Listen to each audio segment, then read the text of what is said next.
Você está na quinta-feira do Jubileu, do Ano Santo, série Jubileu 2025, Peregrinos de Esperança. O Ano Santo avança, o Ano Jubilar prossegue e nós também prosseguimos, amigos, amigas, com as nossas reflexões nesta quinta-feira jubilar, precisamente aprofundando a bula papal, a confiança não decepciona. Hoje, à luz da palavra de Deus e enfocando de um modo particular os prisioneiros, a quem o Papa dedica uma particular atenção no seu ministério, mais por atitudes do que por palavras, nós vamos então adentrar mais e mais no sentido da esperança. Essa esperança que, de fato, é a meta, que nos conduz à meta da nossa existência.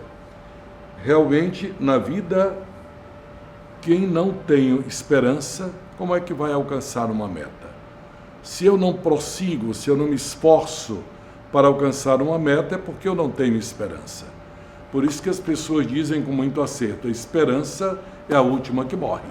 Quando ela morre, não tem mais razão de ser, de lutar, de viver, de perseguir um objetivo, porque não tem mais meta. E nós cristãos, podemos chegar a esse ponto? Não deveríamos chegar, porque nós temos um fundamento e nós temos uma meta. Nós temos um fundamento, como meditamos no episódio anterior, que é a própria vida, morte e ressurreição de Jesus, que nos garantem vida nova, que nos garantem uma imortalidade, que nos garantem uma vida para sempre com Deus. É por isso que São Paulo, se dirigindo aos Tessalonicenses, diz assim: vocês não podem ser como os outros que não têm esperança. Não podem ser como os outros que não têm esperança. Nós sabemos para onde vamos, porque Cristo ressuscitou. Olha, então o apóstolo já se preocupava com os cristãos da época para dizer: não se deixem levar por uma mentalidade intraterrestre, intramundana. Morreu, acabou. São Paulo, a respeito disso, diz assim na primeira carta aos Coríntios, no capítulo 15: se fosse só para este mundo que nós colocamos em Cristo a nossa confiança, nós seríamos dentre todos os homens os mais dignos de lástima. Com outras palavras, os mais dignos de pena. Coitados, que bobos. Diz, não. Nós não colocamos a nossa confiança em Cristo só para este mundo. Nós temos uma meta, nós temos uma visão de eternidade. Não é isso que nós dizemos no credo? Eu creio na ressurreição da carne e na vida eterna. Isso não é palavrório. Isso não é palavra bonita para se dizer na igreja, ou no começo do terço, ou em outros momentos. Não. É uma certeza de fé. Uma certeza de fé. Nós caminhamos na confiança na palavra de Deus. E é por isso que o Papa insiste que a confiança, não sendo uma coisa aérea, mas sendo concreta, nós precisamos acender luzes de esperança. E ele aponta os prisioneiros como pessoas que precisam ter esperança. Por isso é que ele insiste que as prisões sejam lugares onde as pessoas possam se reabilitar e que elas tenham confiança de que elas podem sair dali melhores e encontrar e vivenciar uma etapa de vida melhor. Isso é um objetivo. Aliás, todas as prisões deveriam ter esse objetivo, não simplesmente de punir, mas, sobretudo, de recuperar as pessoas para a sociedade, para uma vida em comunidade. Outro dia eu passava num local e vi essa frase: nenhum ser humano é irrecuperável. Nenhum ser humano é irrecuperável. Quer dizer, nós temos que encontrar o jeito de fazer a pessoa entrar novamente na forma que ela é, tirando as deformações que a sociedade lhe fez. de tal maneira que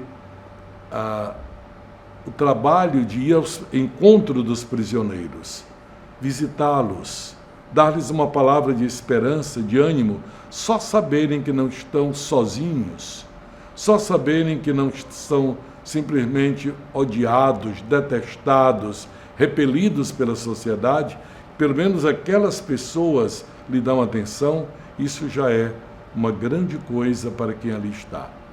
Eu já tive a ocasião de dezenas e dezenas de vezes a presídio, visitas, celebrações religiosas, e a gente percebe como aqueles olhares que se cruzam quando a gente atrás das grades, como aquelas mãos que se estendem quando a gente as aperta, elas sentem que ali está algo que nós não temos no dia a dia. Nós precisamos reencontrar o sentido das palavras de Jesus. Eu estive preso e tu foste me visitar. Nosso Papa tem dado muitos testemunhos da sua presença em presídios, nas visitas que faz a vários países, nas ocasiões em que ele chega para um presídio, por exemplo, no ano passado, na Quinta-feira Santa.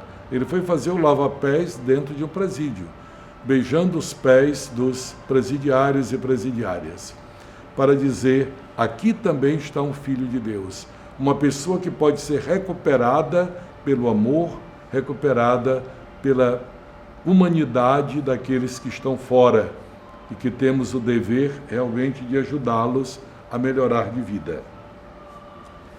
Nós caminhamos, então, com essa perspectiva, não de viver aprisionados neste próprio mundo por mais tempo que a gente viva aqui. Olha o que São Pedro diz. Nós não temos aqui morada permanente. Nós somos peregrinos. Nossa morada é a casa do Pai. Então, essa confiança nos leva a não caminhar em vão e a olhar para aqueles que estão ao nosso lado.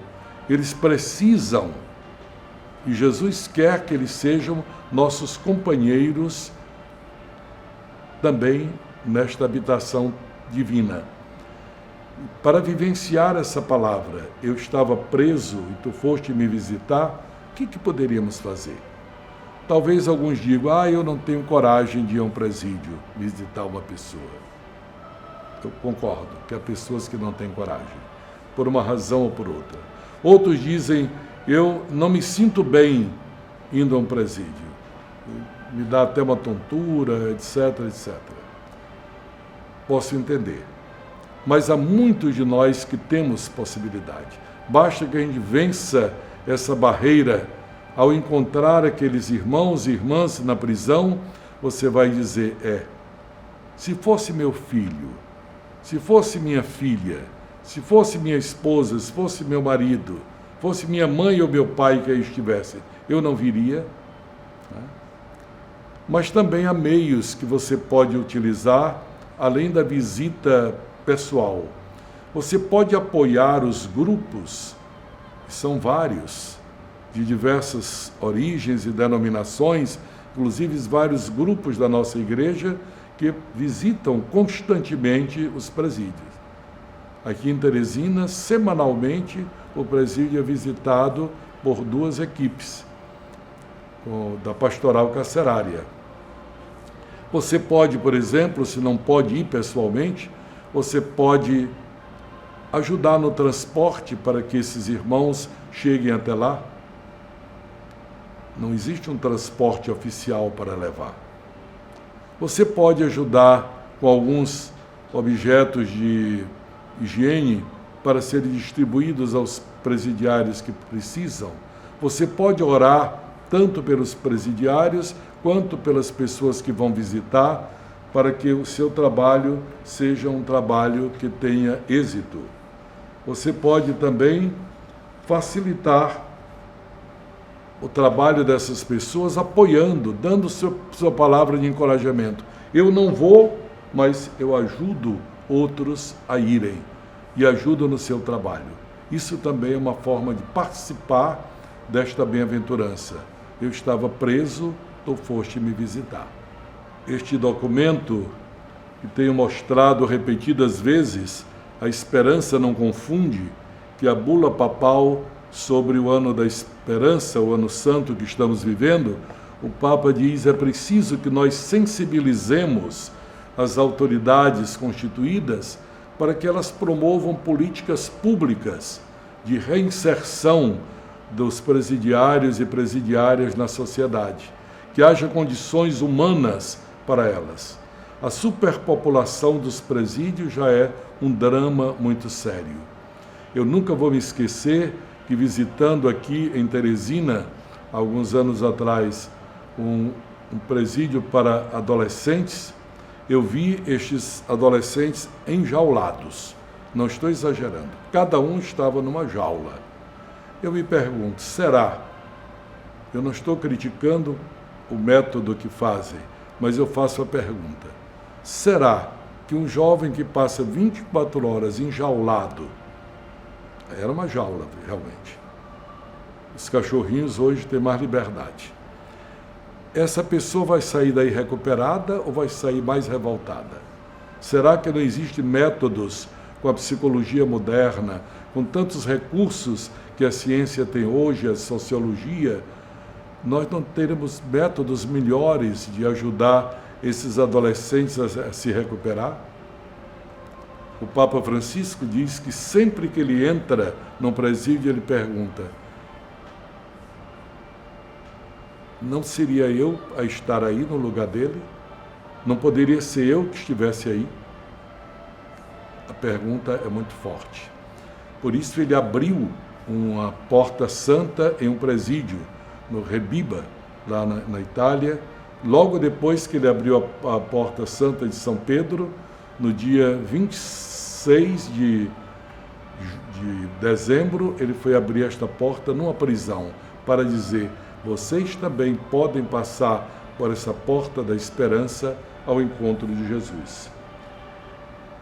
Vamos concluindo o nosso episódio, lembrando que o 14º jubileu celebrado pela nossa igreja foi no ano 1650.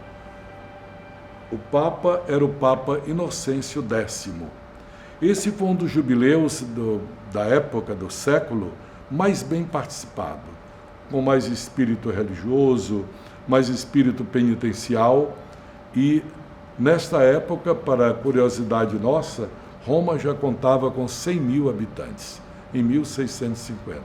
Então, uma cidade capaz já de acolher muito mais peregrinos que ali estavam. Nós vamos continuar na próxima quinta-feira com a nossa reflexão sobre a bula papal, vendo outros sinais de esperança. Rezemos agora juntos a oração do jubileu. A graça do jubileu reavive em nós, peregrinos de esperança, o desejo dos bens celestes e derrame sobre o mundo inteiro a alegria e a paz do nosso Redentor. Amém.